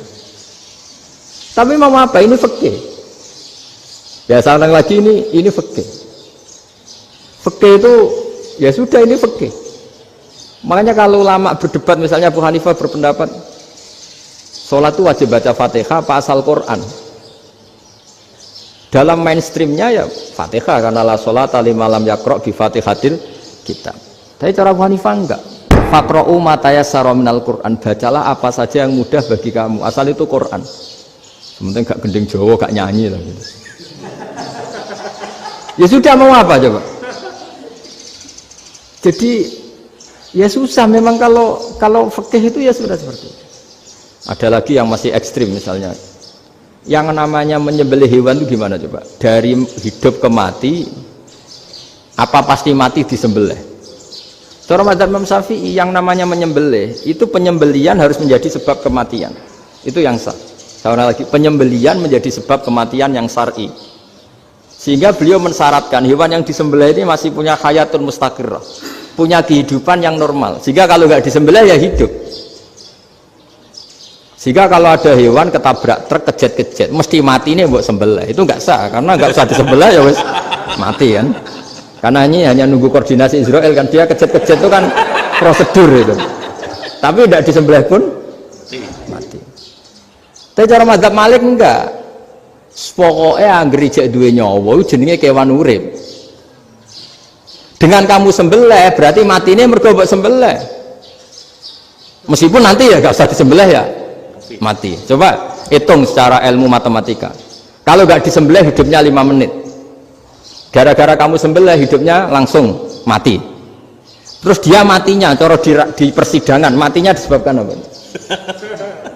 Disebabkan disembelih apa kecelakaan? Loh, ya debat kok kamu. Sama-sama UMM aja debat.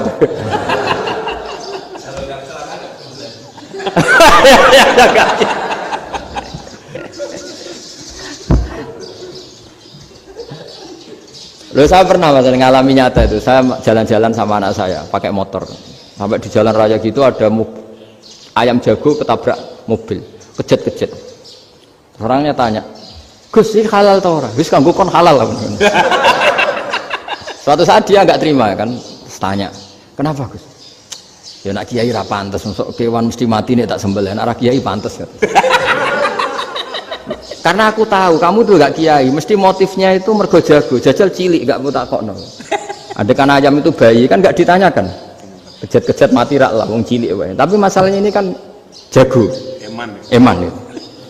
Tapi secara fikih pertanyaannya tadi, hewan yang sudah tidak punya hayatun mustaqirrah, dia hanya punya al-hayat al-ittiroriyah, dia punya harokah ittiroriyah, dia mati kejet-kejet, memang prosedur mati harus seperti itu.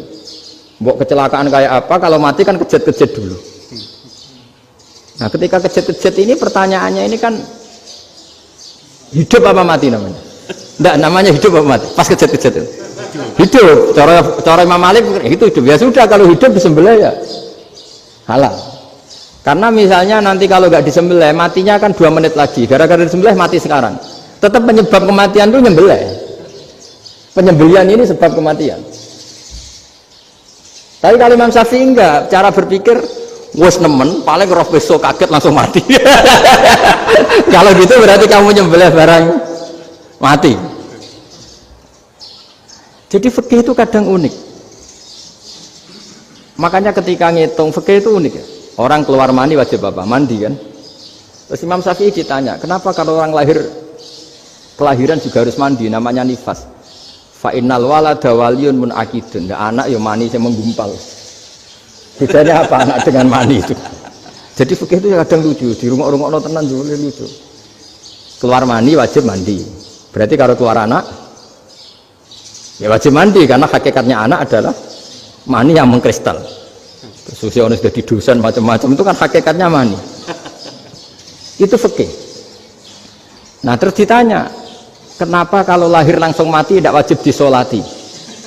Ya jawabannya Mas Syafi'i lucu. Di mana-mana sholat itu nyolati mayit. Yang namanya mayit itu pernah hidup terus mati. Kalau itu tidak mayit ya sudah. Jadi kadang, nah iya kan disebut sholat mayit. Yang namanya mayit itu apa? Pernah hidup. Nah ini kan tidak pernah hidup. Maka ya sudah seperti itu. Jadi nggak khilaf itu tidak mungkin. Nah kalau qit'atul lahmin, kalau hanya potongan daging, mungkin wah itu tidak manusia karena qit'atul lahmin. Sekarang pertanyaannya, kalau sudah berbentuk manusia, meskipun tidak pernah hidup, nah ini mulai perdebatan karena melihat tidak pernah hidup itu nggak memenuhi syarat, tapi melihat ini sudah suratu adamiyin, bentuknya sudah. Nah kira-kira gitu perdebatan fikih. Makanya dulu awal mula zaman sahabat itu sudah debat. Masyhur kan, Nabi ada kontingen ke Bani Quraidah. Ya kalau kira-kira saya minta Pak Rektor kamu jangan, kalau ke Malang jangan sholat asar kecuali sampai Tuban. Sebelum Tuban ternyata matahari mau tenggelam. Terus Pak Rektor milih, wah sudah sholat di Bulu. Padahal belum Tuban. Padahal saya bilang jangan sholat asar kecuali di Tuban. Yang Pak Haris enggak, tetap sholat di Tuban meskipun matahari sudah tenggelam. Karena Nabi menyebut Tuban. Singkat cerita, zaman itu kan Bani Quraidah. La tusolliyanal asra illa fi Bani Quraidah. Kalian semua jangan sholat asar kecuali sampai Bani Quraidah. Ternyata di tengah perjalanan matahari sudah mau tenggelam, kira-kira kurang 2 menit atau 3 menit. Sahabat-sahabat, sudahlah kita sholat asar di sini. Kalau sampai sana pasti sudah tenggelam, separuh sholat. Yang separuh enggak, kata Nabi harus di Bani Quraidah. Ya sudah nunggu di Bani Quraidah meskipun matahari sudah tenggelam. Sehingga kita dua kelompok ini matur, ya Rasulullah kita ngalami ini perdebatan gini-gini. Di semua riwayat di hadis-hadis sahih disebut falam yu'annif wahidan minhuma. Nabi tidak menyalahkan salah satunya atau enggak menyalahkan dua-duanya. Itu bahasa Indonesia juga ribet, yang benar gimana itu? Enggak menyalahkan salah satunya, apa enggak menyalahkan dua-duanya? Gimana bahasa benarnya? Salah satunya. Salah satunya itu dua-duanya? Iya. Enggak, kalau bahasa Indonesia tidak menyalahkan Kedua-duanya. Kedua-duanya apa salah satunya yang benar? Kedua-duanya. Kedua-duanya. Bahasa Indonesia itu ya kadang ruwet ya. Orang pinter kayak Pak Habibie itu namanya ya orang luar biasa. Nanti sekolahnya orang-orang idiot itu ya sekolahan luar biasa. Orang pinter banget bahasa Indonesianya ya luar biasa. Kalau sekolah untuk orang-orang yang idiot juga luar biasa. Jadi kalau dipuji luar biasa itu gak jelas ini luar biasa ya. Gak jelas kadang bahasa kita ini kadang ya gak jelas. Nah itu gak menyalahkan dua-duanya apa salah satunya? Keduanya, tidak menyalahkan kedua-duanya. Misalnya dibahasakan nggak menyalahkan salah satunya, benar apa salah? Benar. Benar, ya sudah benar semua. Jadi itu bukti bahwa ijtihad itu boleh. Saya ulang lagi, bukti bahwa ijtihad itu boleh. Padahal ini jelas, yang satu harus sholat asar, padahal matahari sudah tenggelam. Makanya diantara fikih unik itu begini. Saya ulang lagi fikih unik. Saya menyaksikan betul ketika ada orang tanya Mbah Mun saya ini Kopassus. Kadang latihan itu sampai waktu zuhur habis. Saya harus bagaimana? Jawabannya Mbah Mun itu unik. Sementing ojo ngosor sholat. Engkau yojo niat jamak, atok kodok katanya. Singkat cerita terus orang ini diskusi sama saya karena ini ya alim pernah mondok. Kenapa kosor tidak boleh? Karena kosor itu ekstrim, merubah bentuk sholat dari 4 menjadi 2. Maka alasannya harus jelas. Harus jelas itu orang yang latihan di Kopassus itu kan dia sudah berasrama di situ. Berarti dia sudah tidak musafir karena asramanya di situ, sudah mukim. Kalau dia kosor itu merubah bentuk sholat dari 4 menjadi 2. Merubah itu ekstrim. Tapi kalau dia qadha itu hanya mengakhirkan sholat dari waktunya. Kira-kira kalau kamu jadi malaikat ekstrim mana? Merubah sama menunda? Ekstrim merubah kan? Karena 4 menjadi 2. Terus ojo jamak takdim tapi jamak takhir. Itu juga penting. Bagi pengkaji fikih itu penting. Kalau jamak takhir itu salah-salah sidik ora pati popo. Kenapa? Kan mirip duhur qadha. Kalau jamak takhir kan, tapi kalau jamak takdim asar kok di waktu duhur, ekstrim mana?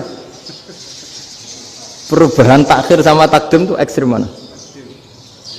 Ekstrim takdim karena melakukan sesuatu belum waktunya. Belum waktunya. Jadi itu memang ya memang tadi kajian-kajian fikih itu memang unik. Karena bagi ahlinya, saya ulang lagi tapi ini saya ulang lagi bagi ahlinya. Makanya ketika Nabi menjamak sholat ketika nusuk, ketika haji itu kata Imam Syafi'i lis safar. Karena Nabi pergi jauh karena rumahnya Madinah. Tapi resikonya fatwa itu adalah orang Mekah nggak boleh jamak karena kawasannya nggak sampai 90 kilo lah kalau sekarang mungkin. Tapi kata Imam Malik nggak nusuk, sehingga orang Mekah pun yang haji ya boleh jamak karena alasan jamaknya karena nusuk, karena haji bukan karena jarak. Terus diteruskan lagi, kalau karena pergi boleh jamak, memangnya pergi itu kenapa? Karena repot. Nah itu masalah kan, masyakoh. Nah, terus mulai ada orang-orang yang ngawur kan, resepsi jamak ribet, wes resepsi duit utangan kan capek. Wah itu sudah jamak ribet kan. Jadi kalau sudah illatul hukmi itu sudah mesti bikin masalah. Kalau sudah illatul hukmi itu pasti bikin masalah. Nah, pertanyaannya, jamak itu masih gampang karena bentuknya sholat masih 4. Yang ekstrim kalau qasar karena bentuk sholat 4 menjadi 2. Maka kata Mbah Mun pesennya, nak kue ra mesti bener, jika alasan itu tidak mesti benarnya. Pokoknya sementing tidak qasar katanya. Juga tidak jamak takdim karena qasar ini kan merubah bentuk sholat kan ekstrim. Jamak takdim juga ekstrim karena mendahulukan sholat sebelum waktunya. Kalau jamak takhir kan biasa, kalaupun salah kan mirip kodok. Ya mirip kodok biasa kan. Nah ini saya cerita, jadi fikih itu bagi ahlinya itu memang punya konsekuensi yang seperti itu. Makanya pertanyaannya misalnya bagaimana hukumnya penyembelihan lewat mesin? Ya ribet kan. Bagaimana nyembelih dari apa ini? Belakang. Saya baca di kitab-kitab nyembelih dari belakang itu ya hukumnya tetap boleh asal apa itu hulkum dan mari itu terpotong. Tapi pertanyaannya, jangan-jangan ayamnya sudah kaget dulu karena uratnya ini. Makanya perlu ditanya ahli medis, setelah uratnya tercabut ini jangan-jangan sudah berstatus mati. Kan potensi ketika dipotong dari sini, potensi sudah berstatus mati. Makanya, nah kalau misalnya menyembelih dengan dibocok, wah itu langsung mati gimana? itu tetap ada dokhtoh. Kalau dalam bahasa fikih dokhtoh, dia terkaget begitu ada dokhtoh karena nggak bisa bernafas terus mati, berarti kelangsungannya bangkai. Jadi orang yang pengkaji fikih itu ya seperti itu, memang itu yang ditekuni. Tapi kita sebagai orang awam ya tadi, nak sing kecelakaan itu wedhus, ayam jago ngeman, tapi nak pitik cilik ikhlas.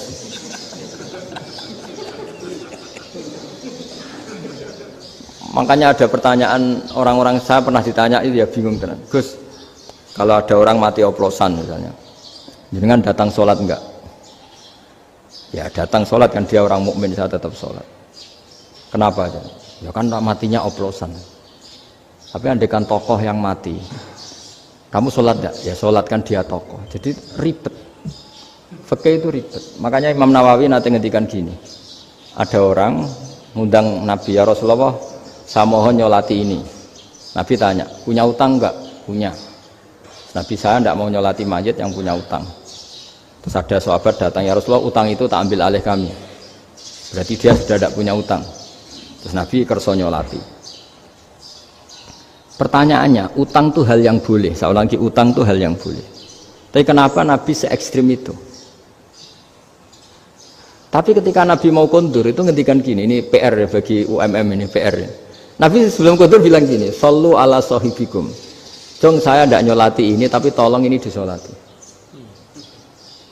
Terus kata Imam Nawawi, dianalogikan atau dikiaskan siapapun pelaku dosa besar atau mati dalam keadaan tidak benar, misalnya pas dugem mati, pas oplosan mati, itu sebaiknya tokoh-tokoh itu enggak nyolati karena nanti dianggap penghormatan. Misalnya ketua PP Muhammadiyah rektor nyolati wong mati oplosan, kan keren. Mati oplosan disolati rektor, ya sudah. Tapi kalau nggak disolati nanti ada tradisi yang keliru, yaitu janazatul muslim tidak ngalami disolati, padahal siapapun yang muslim janazahnya harus disolati. Makanya setengah-tengah ya rasa rektor lah, satpam pokoknya kudu tetap ada yang sholat gitu. Itu kata Imam Nawawi. Jadi ketika ada orang mati nggak benar, itu sebaiknya tokoh-tokohnya nggak ikut nyolati, tapi awamun nas, orang kebanyakan ikut sholat.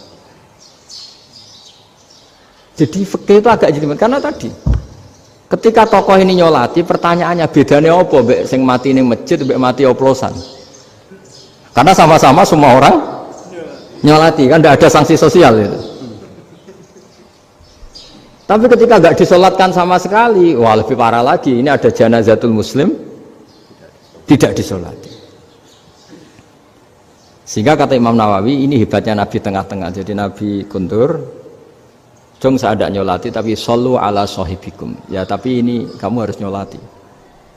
Kata Imam Nawawi, orang yang mati bunuh diri, orang yang mati oplosan, orang mati secara nggak benar itu asal dia muslim tetap wajib disolati, karena sholat ini hakul muslim. Kan seorang muslim diantara haknya apa? Ketika mati dikafani, dimandikan, disolati. Tapi ini masalahnya matinya pas murtakibul kabiroh, pas melakukan dosa besar, dan itu sebab kematiannya. Kalau dia oplosan, kan sebab matinya ya karena oplosan, ya kan terus ribet.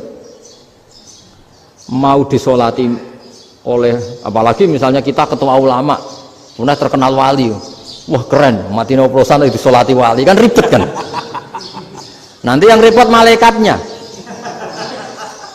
Itu ya, ini yang nggak kata bahaya. Saya pernah baca kitab itu yang repot malaikatnya. Itu ada yang bilang gini, orang yang punya hutang itu pasti nanti hisabnya berat, diaudit malaikat sampai bisa nyaur hutangnya. Sementara malaikat kena konstitusi, kalau Nabi mendoakan harus mustajab. Ini kan ada dua hukum yang berlawanan. Sekali Nabi berdoa wa maghfir lahu warhamhu, itu harus dituruti malaikat. Nggak boleh doanya Nabi nggak dituruti malaikat. Sementara aturan Islam juga harus dituruti, bahwa orang yang punya hutang harus tersandra oleh hutangnya. Tapi nasi dunia Pak Haris kan, nggak TNO, nggak ngefek gitu. Jadi misalnya Pak Haris dulu sampai nangis semua maghfir lahu kan, nggak ngefek. Malaikat nggak itu, nggak sudah lepas. Tapi kalau Nabi yang berdoa kan harus Diturutin, ini masalahnya kan itu.